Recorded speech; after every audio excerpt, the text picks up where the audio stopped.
Now, this is Chris. He's 27, and according to him, he's already led a pretty impressive life. He's been an airline pilot, has made up to $12,000 a month working for a luxury car dealership, and his friends have been among the social elite. He claims to be an active and loving father to his 2-year-old son, and is proactive in his marriage to his lovely wife, Melissa. In fact, he even went to therapy, and his therapist said, quote, he is going to be a great husband, provider, and spiritual leader.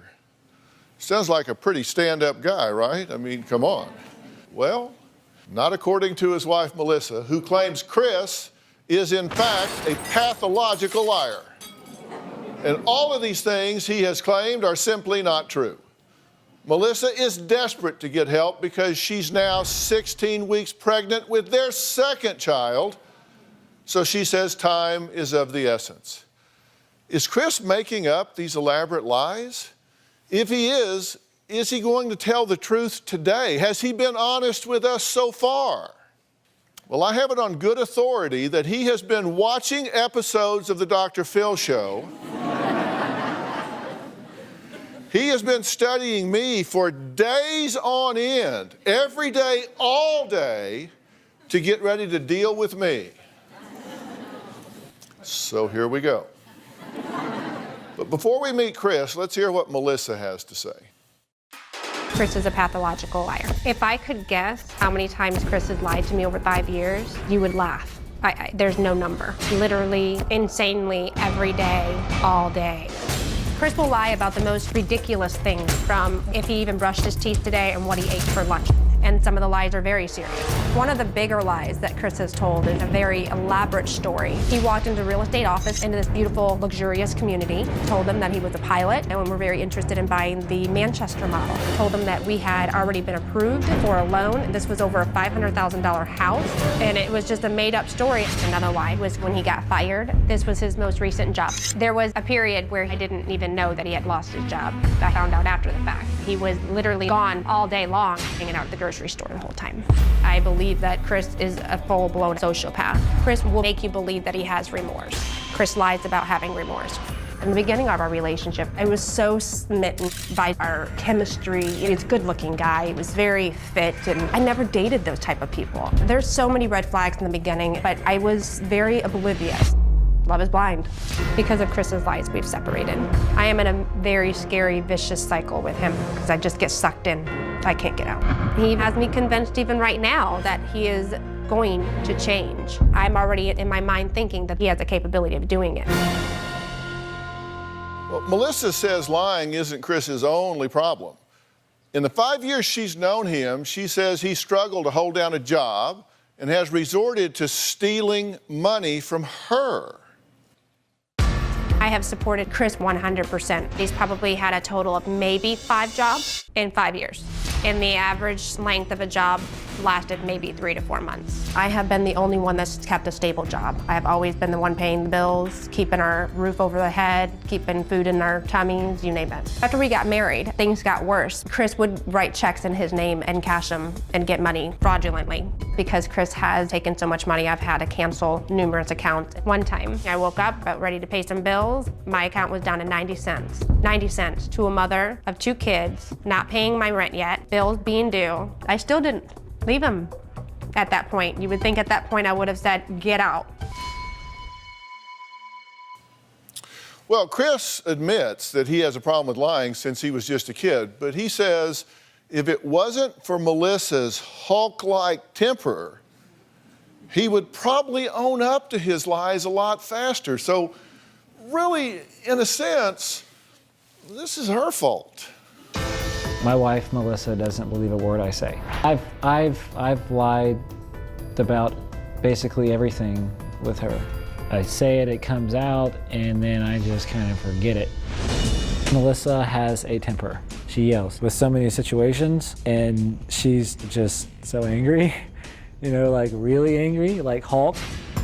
She's hit me in the face, slapped first time, slapped second time, and then punched this the last time.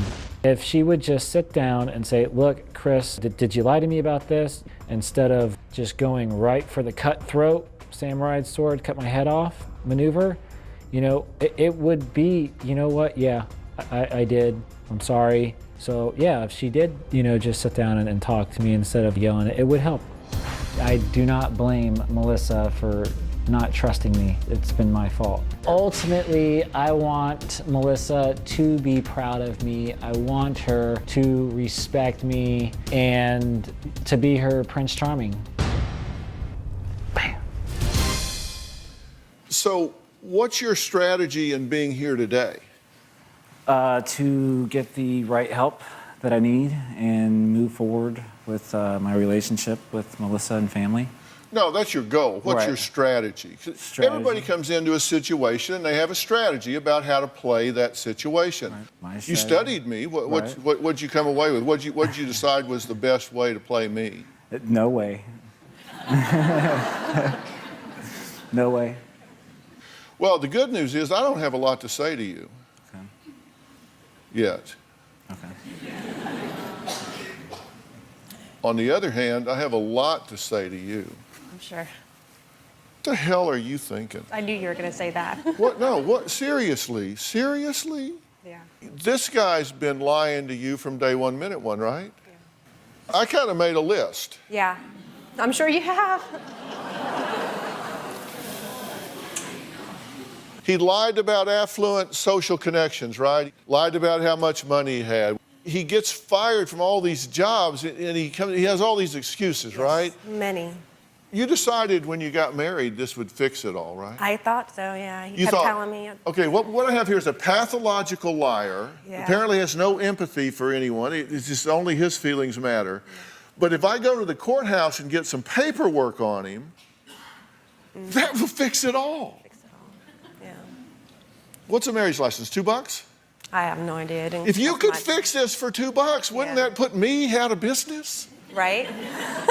Fix it I all. go to the courthouse and get a marriage license, Yeah. Dr. Phil's out of business. That's true. And you got pregnant, We already had, he was 6 months old at that point. right?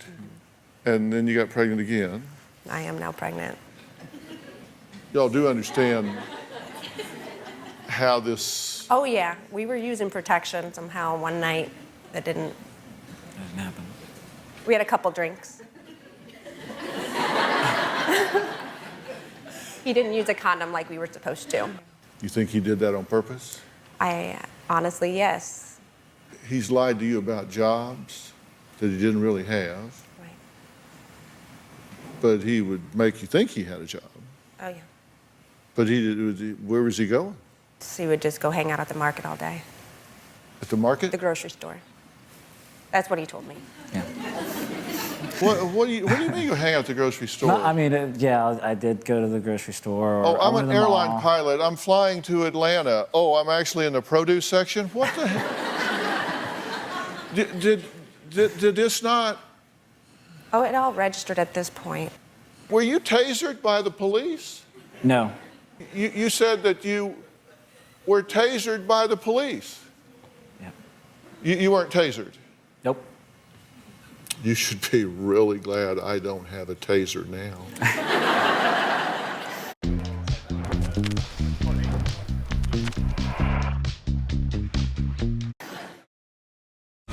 When Chris found out we were coming on the Dr. Phil show, he's basically been watching Dr. Phil shows all day long, reading up on everything he can on Dr. Phil to try to get to know how Dr. Phil works, like what's his ways of talking. How can you not know what the problem is? So he can come on the show and be charismatic, be exactly what he's supposed to do and say, so he is not in any way, shape, or form going to be called out as the person that we all know him to be. After watching Dr. Phil myself, I want to believe that looking he's at not it. going to be fooled by Chris. But then there's that little bit of me that wonders, well, maybe he will be fooled by Chris because Chris is just so good. Well, Melissa says her husband Chris is a deceitful, manipulative, pathological liar who can't hold a job, although he does pretend to go to work. Now, Chris admits he has told so many lies, he can't even remember all of them. Well, Melissa says there's one lie that she will never forget. It arrived by way of email. Let's see if Chris remembers this one.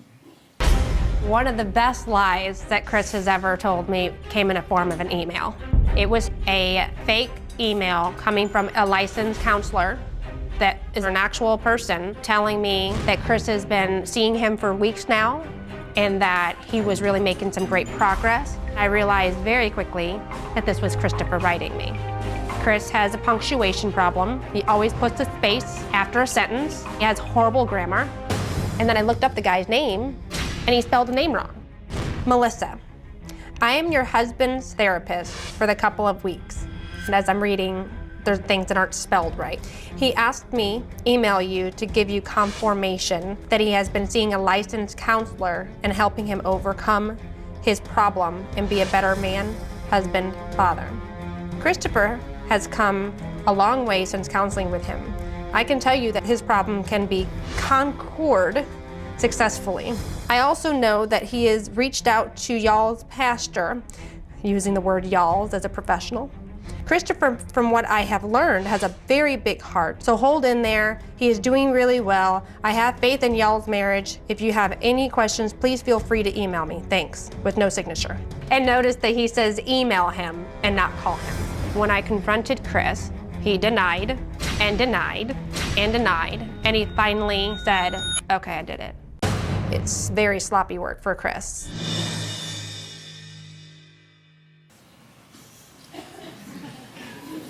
So what was your strategy there on that email? Well, I was desperate, I guess, to have her back in my life.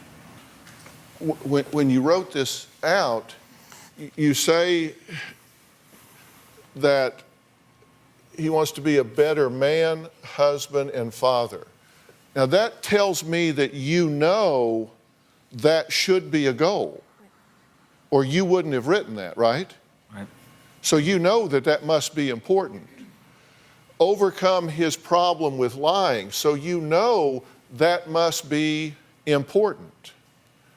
And you go on and say he's come a long way in his counseling. He's very determined. He does want to overcome this issue and to never hurt you, his family, and others around him.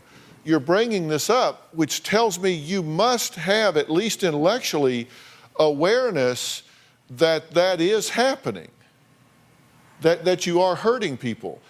Why did you say that? That's the truth. I mean, that's why I said it. You say money is getting tight, but yet you continue to misappropriate funds. You say that it stems from his past, so you're looking for somewhere to lay the blame. You go on to try to motivate her. He's informed me that you're not wanting to move forward because you feel he will not change. You're more than welcome to come and join us, so you're going to run a little bit of a bluff here. Dealing with these types of cases, getting to know Chris, is to keep your head up. He is going to be a great husband, provider, and spiritual leader.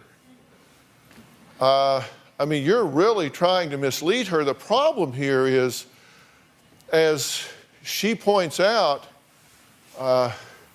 you got a problem with spelling. You got a problem with, the truth is, you're just not a very good liar. Do you usually get away with it? I started to say, be honest. What am I saying? Can I chime in a little bit on that? Do you get away with this sometimes? I mean, I have in the past. Yeah, I have. Yeah. I went through and I made a list of all the lies. It's staggering. But yet, you keep saying, okay, let's start again. I'm very naive. That's very naive. I want to believe that he can change. Every time he convinces me, he says all the right things. He'll tell me what I want to hear. I'll do this. And it gets convincing. And he knows what to say to me to get me to go, okay, well, that is what I want. So then, okay, so let's focus. And for a couple, maybe a month or two, things will be great. And then all of a sudden, bam. Have you been honest with us? Yeah. I have. Yes, I have. Yes. You sure about that? Pretty sure, yeah.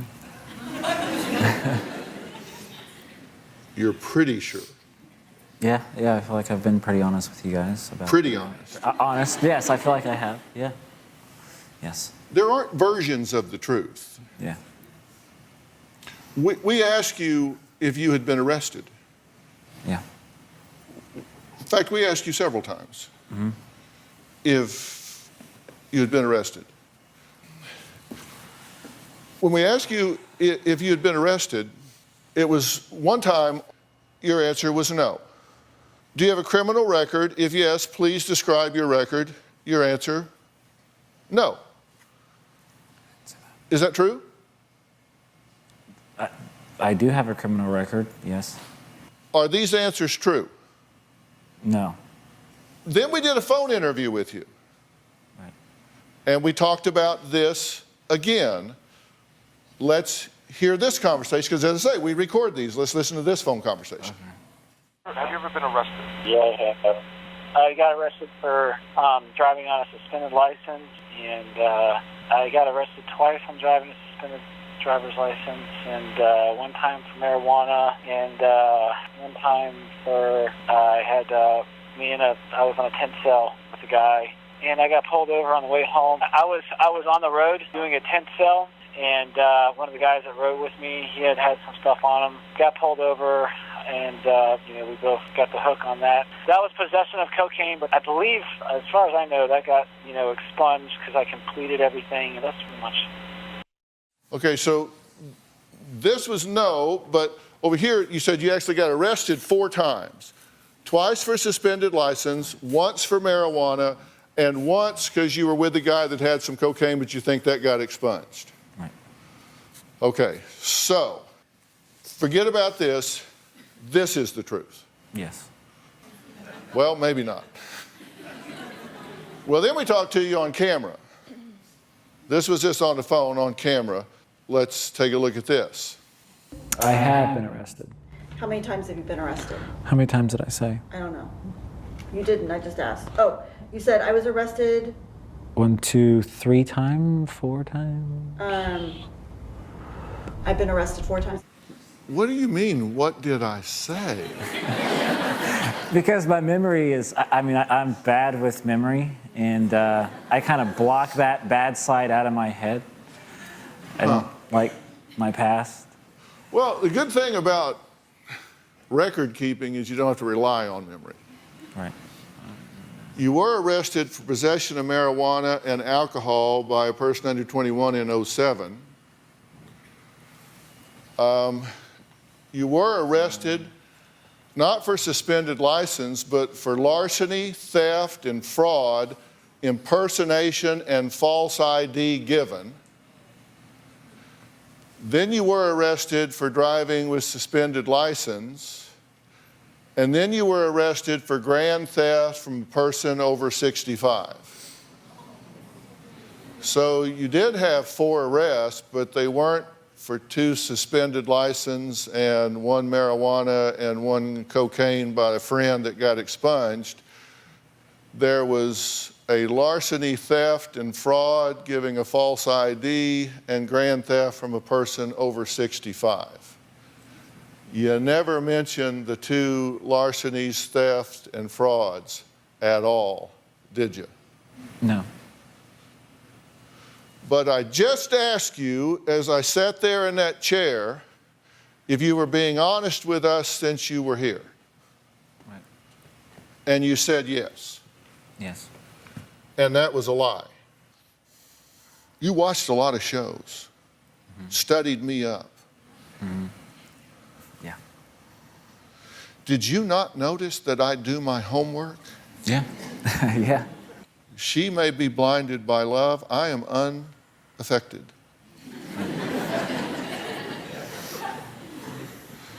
Because there was something you said and did at the end of your interview that we did with you that was just 2 seconds that reveals to me your true attitude about this, and here it is. To be her Prince Charming. Bam. Well, I didn't. Well, we were at the last question. It wasn't like that. That's like video. Because she was like, "I got one more question for you, but I think that was the end," and I was like, "It's over. I'm on a camera." Bam. So we gotta put that in there. Bam. It wasn't put out like that. And now the next case. All parties in the matter of Lindstrom versus Awad. Step forward, please. Aspatia Lindstrom is suing 27-year-old Khalid Awad for selling her a bogus Ms. Pac-Man machine. Khalid says she got what she paid for. Ms. Lindstrom, it is your claim that the defendant sold you something that he misrepresented on eBay? Yes, ma'am. You want your money back? Yes, ma'am. Mr. Awad says that he made no representations with regard to this product. You saw it, you had the opportunity to purchase it or not, you bought it as is, and he bears no responsibility. That's your defense. Is that Exactly. right, sir? Yep. Huh? Exactly, yeah. What do you do for a living? I own a pizza shop. You run it, you own it. Own it. Where? Bronx, New York. But you're also an entrepreneur, is that right? Yeah, With you can say regard that. to other businesses. Of course. Trying to make money. Now, you purchased this game. Yes, ma'am. Do you have the advertisement? Yes, I do. I'd like to see it. Or whatever they put on eBay. What is it that they call? Listing option. Listing. Okay. I have to get the lingo down, Pat, even though I don't work the machine.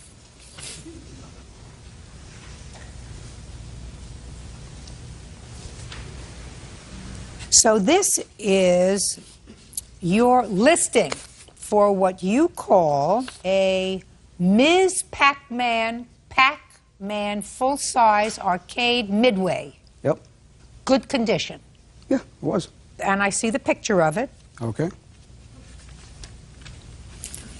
Are you jazzed up for any particular reason? Did you have too much sweets for lunch? Coffee. What? He's jazzed up. He's from the Bronx. I know. Where did you get this item from? Well, I met a guy in upstate New York. He had a barn full of like arcades. So we Where made a did you deal meet him? on eBay, actually. He was selling arcades, and I bought like 3 for the pizza shop. And I went to pick him up, and he had like a whole barn full of them. I was like, all right. Could we you made do me deal. a favor, Mr. Awad? Yeah. I like it when you look in my eyes when you testify, Okay. instead of your shoes. It makes me Gotcha. feel more comfortable. All right, so I bought 30 arcades from this guy, right? And, When you went up to pick up your yeah, I 3, made a deal on yeah, exactly. could you let me finish? You know, it's like you're cutting me off. I'm going to start My to have apologies, a- go ahead. I'm going to start to have a speech impediment in a second if you don't let me finish. I finish my sentence, then I take a breath. You know that I stop talking when I take a breath. I understand, go ahead.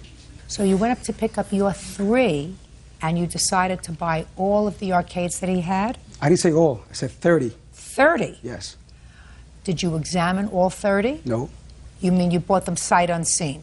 Yeah, got a good deal. When did you purchase them from this gentleman? 2.5 years ago. I'm not sure when. I'm going to ask you some serious questions, Mr. Awad, so you have to be ready. First, take your hand out of your pocket. It'll help you think better. 2.5 years ago was when you purchased these 30 machines? Yeah, about. Was it wintertime or summertime? It was winter. And you drove up to? What was the town again? I forgot what she was. I won't know. I didn't go with you. Did he go with you? Well, yeah, I think he did, yeah. I think it was Just a second. Stand up when you speak. Tell me your name. Loy Awad. I think it was Peekskill. Peekskill, not Peekskill. Good. Peekskill is good. You're his brother? Cousin. Cousin. Cousin. You have the same problem with your hand. You can sit down now. What's the matter? I was born this way. I was born this way. You just know it's New York case. So you went up to Peekskill about 2.5 years ago, and you bought these 30 arcade games, sight unseen. Exactly. And how much did you pay for the 30 machines? About $800. And you paid him in cash. Of course. And what was his name? Jesse something. Jesse. Yeah. From Peekskill. Why is that funny? No, it's not funny. I'm funny. Now, where did you store these 30 machines, Mr. Awad? I had a second floor, so I just put them up there. And how many have you sold over the last 2.5 years? About all 30. When you sold Miss Lindstrom hers, was that in the beginning of the sale of the 30 or towards the end? The fifth to the last, about fifth. Do you have any left? No. So after you've sold hers, you sold 4 more. Yep. You sure about that? I would say about, 4 more, yeah. Could it have been 3 more? I'm not sure exactly. I mean, I wasn't keeping count, just selling them all, that's it. What did your machine look like when it arrived? Well, I have the pictures of what it looked like. It was in shrink wrap, like saran wrap. And this was at the top of that cupboard where the marquee is supposed to be. Oh, you mean where he's got a light so you can't see that it's cardboard? Yes, exactly. Got it. And so this is what makes it... Just a second, I have to show this to Brady. He's interested. See? Oh. Uh-huh. Slippery, isn't he? Pretty smart. Who did you buy this for? My husband. It was a wedding present for him. Had you been shopping around for one of these arcade things? Yes, How ma'am. much do they usually cost? If you're going to get an original, like a good one. A good one, you're going to look at like maybe $1,500, $1,200. So this, for $600, was a real good deal? Yes, ma'am. And do you know why it was a real good deal? Because according to Mr. Awad, he had 30 of them. By the time he sold you yours, he had already sold 25 bogus ones. Mm-hmm. Right? No. Sure. Because if you had only 4 or 5 left, you had already sold 25. There were enough idiots on there who said, listen, Awad is selling another one of his bogus machines. Let's, we're going to not pass over this. Okay, 1 maybe. So did I know it was bogus? Ooh, good. Actually, now we're talking, Mr. Awad. Now we're talking, so that you uncross your hands. So you acknowledge, sir, that this one was bogus. That's what you said. That's what so you just say. said I to didn't me, say that. yes, you did. I said that's what you guys hey, said. Bronx, That's what you guys said. I Brooklyn, didn't say listen that. to me very carefully, sir. You just said to me, so just 1 was bogus. That's what you said. No, you said it. No, I you didn't said say it first. I'm just repeating what you said. All right, good. You want your money back? Yes, ma'am. This is a real smart guy. Judge him for the plaintiff in the amount of $605. That's all. Step out. Parties are excused. You may step out. Laura Martinez claims her reputation was ruined after her roommate posted lies about her online. Haley Lomax says she was tired of Miss Martinez bringing strangers home and stands by what she posted. All right, Ms. Martinez, you are suing Ms. Lomax for $10,000 for comments that she posted online that ruined your reputation. Tell me what happened. Yes, this is correct, Your Honor. So she got online and defamed. Let's back up a second. How do you two know each other? So I've known her for a year now. I was looking for a roommate online, and we had great compatibility. She was very cleanly, and I was looking for a roommate that was also cleanly as well. So we thought we were compatible, and so we got along, and then we had an argument that kind of she took it out of proportion. What was the argument about? The argument was pretty much, so it was 2 a.m. I was trying to get some sleep, and she basically had a guest over, and they were really loud. I couldn't get sleep at all. So she basically, I confronted her. I was very nice about it. I was At what like, time hey, of the morning was this? This was at 2 a.m. Okay. So did you walk out and confront her in front of the guest? I did, yes, because it was just bothering my sleep. Did she often have guests? No, this was her first guest. Did you often have guests? I did, yes. Okay. She called me a whore and a prostitute. All in front of her guests, too? Yes. Okay. And I believe she was slightly drunk. Okay. So maybe she didn't mean those things, but it really hurt my feelings because I thought we were friends, and I just was telling her to keep it down. And I just wanted some peace and quiet at 2 a.m., and I just thought it was fair, but she was So what upset. did you do? I decided to go to sleep, just kind of sleep it off, like maybe like it was just miscommunication. But I was even more upset at myself, and I decided to vent online to my followers and just how she Wait, I'm sorry. Now, vent online to your followers. Let's break that down. So I posted online. Right. How many followers do you have? I have about like 20,000. So you decided that you would tell your 20,000 best friends what? How she slut shamed me in my own home. Do you have the post? I do, yes. Can I have it? Yes. What happened between you two? I'll be back with you in a second. Tell me what happened between you two. From the beginning? Well, you guys weren't getting along, and there was a reason why you weren't getting along. According to you, what's the problem? One morning, I got out of bed and I studied for a little bit. And then when I came out of my room around 10 a.m., there was a man in just his underwear in my kitchen. I was not aware that this man was coming over. A man you did not know, I take it. I did not know. Okay. And so from my perspective, I didn't know this man was supposed to be here. I just saw him standing in the middle of my kitchen, half naked. What'd you do? I went back into my room and waited for him to leave because I figured it must have been one of her exploits. Did you text her and say, what are you doing? I did. And what'd she say? She didn't respond. Well, did you ever sit her down and talk to her and tell her, look, you can't just bring, like, according to you, it's a parade of men. Did you ever tell her, look, you got to warn me, you got to give me a heads up, I live here too? Did you ever say? I did. And what did she say to that? She said that she would. How often would she bring somebody over? Multiple nights a week. Okay. And then was it always different? It was sometimes different. Sometimes she would have the same man over a few nights, but then it would usually change out every 1 to 2 weeks. Okay. Now, the night in question, was this rare for you to have a guest there? The night of the 2 a.m. talk? Yeah. No, that was the first time I'd ever brought someone over. And the whole time that you had been living together? The whole time. And by this point, you have been living together how long? 8 months. Okay, so you brought a guest over. Finally, it's your turn. You bring a guest over, and what does she do? She came out of her room, and she was immediately very hostile. I could kind of see that she was grumpy because she hadn't slept, and so I was really understanding and said, yeah, we'll go to my room. But she started berating my guest and me. What did she say? She started saying that it was ridiculous that I would have a guest over so late, that we were being incredibly loud, she couldn't sleep. And then she started saying that I was a bad roommate for not being quiet and taking it to my room. Okay, and then what did you say? I told her that it wasn't fair of her to tell me that I'm a bad roommate for having someone over when she's had multiple people over multiple nights a week. Did you call her a prostitute and a... Not in that conversation. I never. Oh, in a different one. A different conversation. Okay, so go ahead, go on. So the guest is still there. What was the last straw for the guest to say, whoa, I'm out? She started berating me and saying that he shouldn't be there, and so he just ended up leaving because he didn't want to be a part of it. Right. And so Did you ever see that guy again?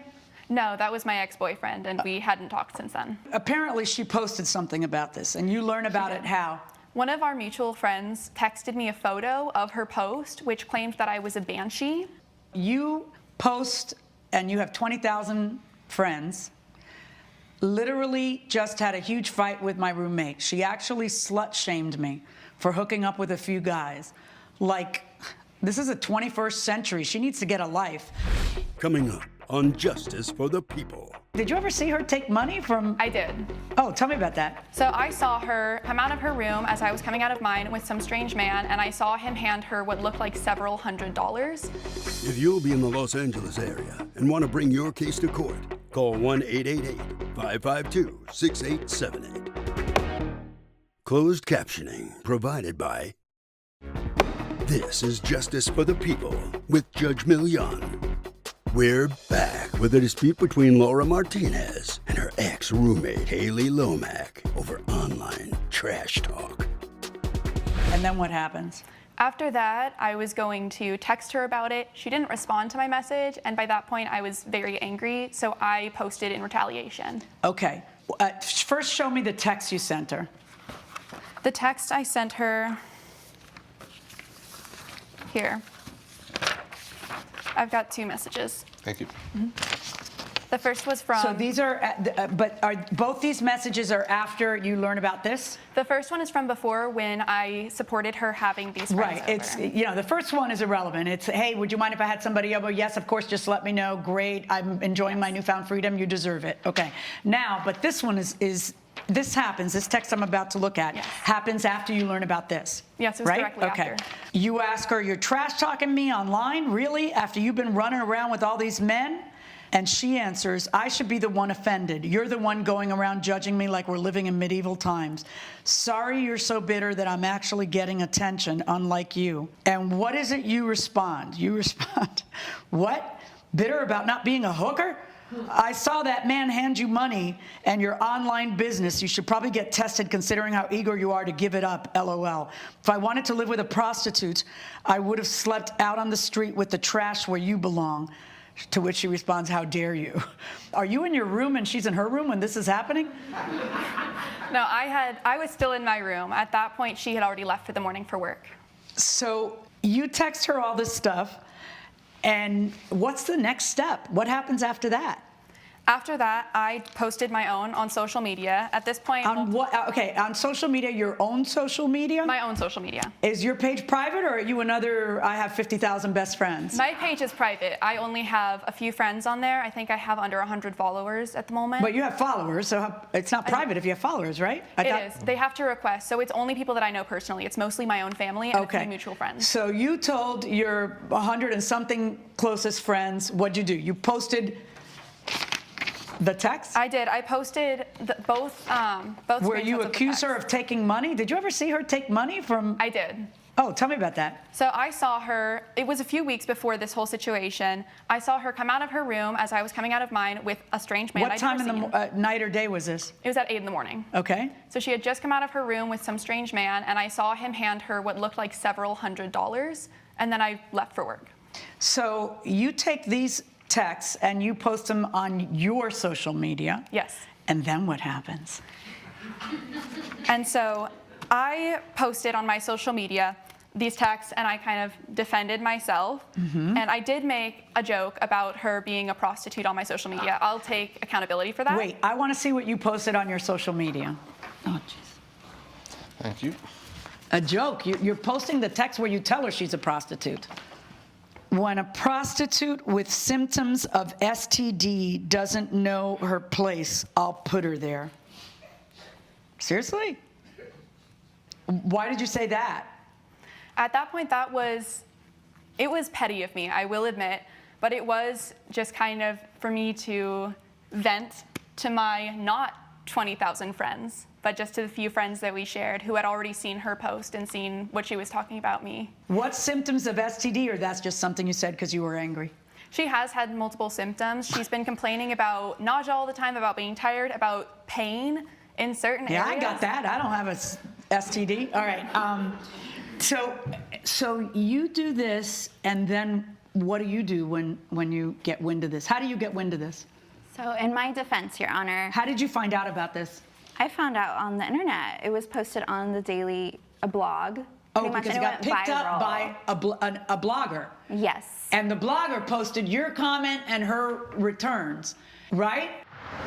Viewers asked, and now Judge Milian has the answer. Marilyn, if you get injured in an accident by a driver who falls asleep at the wheel, chances are you've got a good claim for a negligence action, right? Sure. And you go see a lawyer about it if you've been injured, things like that. What if the driver of the other car had like a seizure or a heart attack, or it just, fainted while they were driving?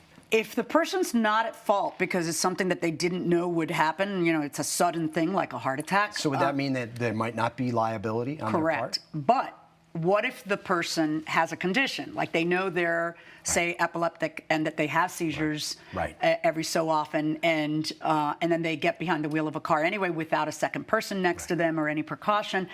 Then I think you might have, not you might, then I think you would have a case. Sure, because then you're getting into the standard of they knew or should have known that this kind of thing was going to happen or could happen. It was likely to happen. But when it's like a sudden thing, out of the blue. Yeah, out of the blue. Have a heart attack or something like that, and boom, I would say very unlikely. Very unlikely that you would recover. You might have a case that's long on damages, but so short on liability that it might not be worth the time for an attorney to follow through on, right? And then sent that out to how many hundreds of thousands of people? Everyone saw it. My family, coworkers. I was embarrassed by it all. Like, it's honestly false statements. Is she actually a banshee? No, she's not. Okay. It was a joke. But for her to take it's a it joke that when low, you say things. It's not a joke when she says things. No, because there was a mythical creature like that doesn't exist, but an STD exists, and for You've her never to take seen it a that banshee? low. No, I've never seen it. Yeah, STD does exist, and you're accusing her of having a sexually transmitted disease and of being a prostitute, which is criminal behavior. So what is your defense to, I mean, I don't know if you're hurt to the tune of $10,000 because you're the kind of person who lives her life on the internet. You're not a private person whose privacy was offended. It's that you didn't like what she said. And, I think the blogger gets that it's two petty roommates having a terrible fight, but it's still some real fighting words that you put up there. So what is your defense to that? Because it's one thing to say someone has a bad personality and is bitter, and it's another thing for someone to say the things that you said. I would say that my defense is that my ex-roommate is coming here to the court and telling you about how far I escalated things. And I'm here to say that I didn't start the escalation. This all could have been handled through a simple text message saying, hey, you're being too loud at 2 a.m. I would have gone in my room. This all could have been handled with a simple text saying, hey, I don't like that we're fighting. Okay, let's talk about it. Instead, my ex-roommate decided to go to social media and post but she about didn't me. call you a prostitute with an STD. She didn't. That was my right, escalation. Right. But so you understand what you did is defamation. What she did was petty venting. But what you did is you know, you're accusing someone of having a sexually transmitted disease. It's pretty serious. I would say it is pretty serious, but I don't think it's as serious as taking a fight that could have been handled in person. You're not picking up what I'm putting down. I hear what you're saying, that you know, if she's bringing somebody over every day, she has a lot of nerve giving you grief the first time you bring somebody over. But that's not what we're talking about. You win the roommate award, okay? But what we're talking about is whether or not you did something that crossed the line to the, certainly not to the tune of $10,000, but to cross the line to the tune of that you put me in the position now of having to do something about it, because she is saying, hey, foul play. She's not allowed to do that. It's illegal. And it is illegal. What you did was illegal. And that's where my problem lies. Now, the question is, I've got to decide what your damages are. My damages? Yeah, are what are your emotional damages? Damages. I went to work And and hold on a second. You said something about her running a business. What was that? I did. One of my friends found a link to an account where she had transactions. People could pay her money for something. It wasn't listed. She's never owned a business. How did your friend find a link to an account that's not listed? I don't get it. The account was listed. What she was doing business for wasn't listed. It was just some random link online where people could pay her money for doing some kind of act. That plus me seeing... You're assuming a lot. Did you go into the site to see what it was? Judge Million's verdict when justice for the people returns. Promotional consideration provided by This is Justice for the People with Judge Million. Now here's where we are. You have no evidence other than you seeing somebody handed her money, and then I don't know how you could possibly see. What is this that she's talking about? Would you want to answer that or not? Yes. Yeah. What is that? I had a friend of mine. They helped me for gas. Gas is expensive. I need money, and he offered to help. I honestly don't understand how she came to the conclusion I was being intimate. Ms. Lomack, the person who's you're both in the wrong, but the person who's in the wrong legally here is you, because you can't accuse somebody of criminal behavior and sexually transmitted diseases without real evidence. You really don't have real evidence, certainly not of the sexually transmitted diseases. If you don't get along with your roommate, move out. That's what you do. If your roommate's a jerk and writes that, then you fight fire with fire, not with, you know, a detonated blast of TNT, which is what you did. You got mad because she started it and you finished it. And you know that because that's the actual language that you use. If she doesn't know her place, I'll put her in her place when you posted it to hundreds of people. Okay? Now, are you $10,000 injured? I don't think so. Because you're the kind of person, and this is the generation, and your go-to when you have a roommate problem is to tell 20,000 people about it and insult her. So no, I don't think you're all that, you know, insulted, but I got to do something about it now. So I am ruling in favor of the plaintiff and the amount of $1,000. That's my verdict. Judge Million has ruled in favor of the plaintiff. The defendant owes $1,000. About the courtroom outburst by a Seminole County judge. Take a listen. I am dismissing this charge. Circuit Judge Frederick Schott berated a prosecutor after the judge decided to throw out a jury's guilty verdict in a DUI case. Channel 9's Kathy Belich is live in Seminole County. And Kathy, you questioned the public defender's office today about the judge's reaction. What happened? Where the public defender's office here believes the judge was really angry over what it calls questionable testimony from the officer that no one from the sheriff's office was available to do the breath test in the DUI case. The accused driver told us today she didn't know what was going on. Lisette Gonzalez insists she's innocent, is grateful to the judge, but says the whole thing was upsetting. at the mall. I don't know what was going on. All I know, I was crying. The officer said he didn't ask her to do a breathalyzer test because no one from the sheriff's office was available to do it. Even so, he indicated she had an unlawful blood or breath alcohol level, which automatically suspended her license for 6 months. But you did not know what her blood or breath alcohol was at all, did you? That's correct. Were you drunk? Oh, no. Excuse me. I'm sorry. The jury found her guilty, but Seminole County Judge Fred Schott threw out the verdict and went on a tirade accusing the officer of lying and even of maybe breaking the law. To take it up on appeal with him lying about it. The case should have never been done. Never. And we'll find out why your license was suspended and if somebody broke the law to cause your license to be suspended. The PD's office says the sheriff's office refuted the officer's claim about the breath test. The evidence showed there are breath test operators always available to give a breath test, and that this officer said that there is not, which is not true. But Sanford police say body cam video shows the officer asking for an operator and being told it would be 3 hours. The state is appealing. A hearing is set here for May, but the PD's office says it's going to file a motion to argue that the case is over. Reporting live at the Seminole County Courthouse in Sanford, Kathy Bellich, Channel 9 Eyewitness News.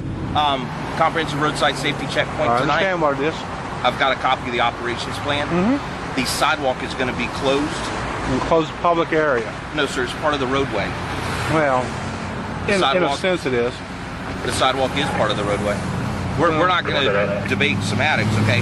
But I have in the operations plan, I have designated an area for observers, okay? And they're going to set that up so that if you want to observe the checkpoint, you can do it from the area that we've designated.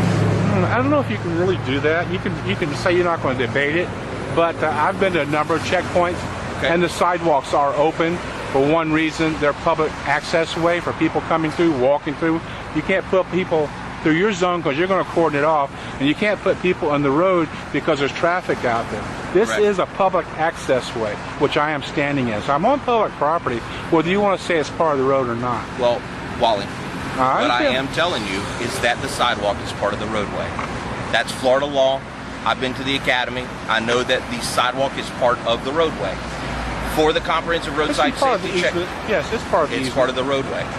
Roadway. The roadway encompasses the road.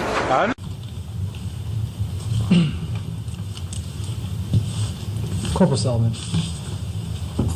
you said you went to the academy, correct? I did. You're trained in traffic matters, correct?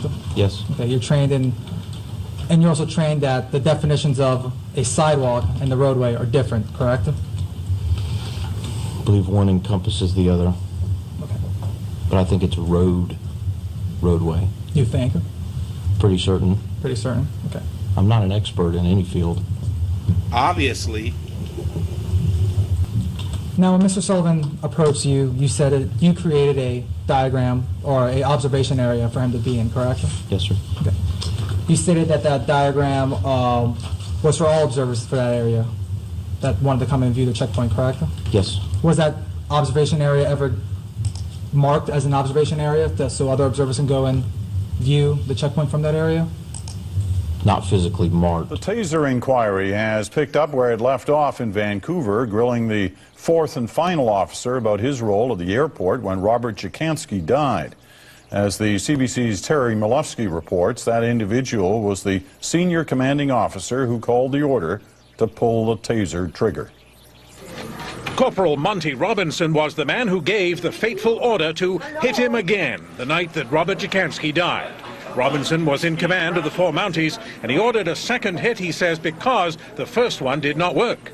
It didn't have an instantaneous effect, and Mr. Jacansky still had the staple in his hand, and he had not gone down. The problem is Jacansky did go down. The first shot lasted 5 or 6 seconds, and in that time, Jacansky screams, staggers, drops the stapler, and falls down. Just 1 second later, he is stunned again, but it was still not over. Corporal Robinson stared at the video monitor as it showed that even as Jacansky lay screaming on the floor, there was yet a third call for the taser. Stop. Did you hear those words? Hit him again, hit him again? Yes, I did. Is that you, sir? I don't rule it out, it's me. If you gave that instruction, he's clearly on the ground. Yes. And there's 3 police on or about him, Mr. Jacansky?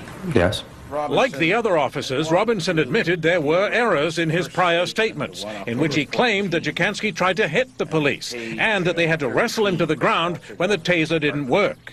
Just because I was mistaken doesn't mean I was lying. I did the best job I could at the time. But none of this was any comfort to Robert Jacansky's mother. They tasered him 5 times, and my heart is so broken for that.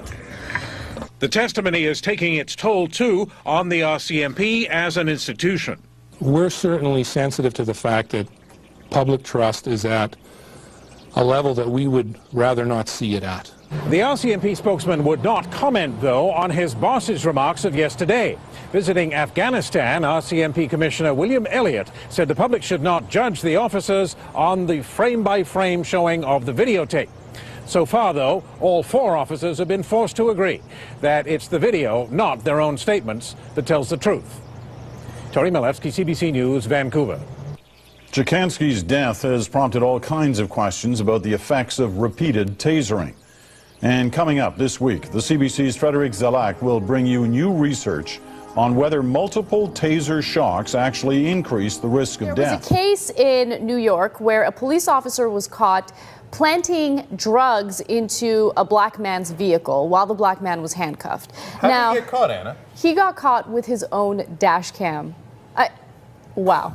So I love this. A local newspaper found this surveillance. They just posted it up on YouTube, and now it's obviously going viral. We want to show the video to you guys as well, so let's watch it. So the cop is on the right-hand side of the vehicle, or in the passenger side.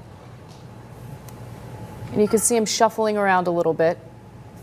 How does the moron not know that there's a camera on his dashboard? Or I guess he forgot. You know what's interesting about this? Is that it's probably so commonplace, at least for him, that he probably didn't even think twice about it. Yeah, that's what I'm thinking. Remember, we did a story about New York before where police officers would literally walk into bars and plant drugs into people's coats. So they would put drugs into, like, they'd find whatever, some minority, doesn't matter. They would put drugs into his coat, and then they'd be like, they would do like one of those stop and frisks, and then they would be like, oh, what is this bag of cocaine doing in your coat? And they would have to say it just like that. What is this bag of cocaine doing in your coat? And it could be any minority, you know. They usually go for blacks or Latinos, but like, oh, we got an Asian, does that count? I gotta go for it. Yeah. Just like you guys were going to do that segment, or at least the mention you guys do every once in a while of tax the rich. Every time something like this comes up, I'm just going to say, if I were a black kid, that's all. These are the things that happen to black folks that he didn't go through in that whole thing. If I were a black kid in America, that's all. Yeah, that's the JR's referring to that op-ed in Forbes where some middle-aged white guy writes if I were a poor black kid. Right. Yeah. And he's like, what? I just work harder.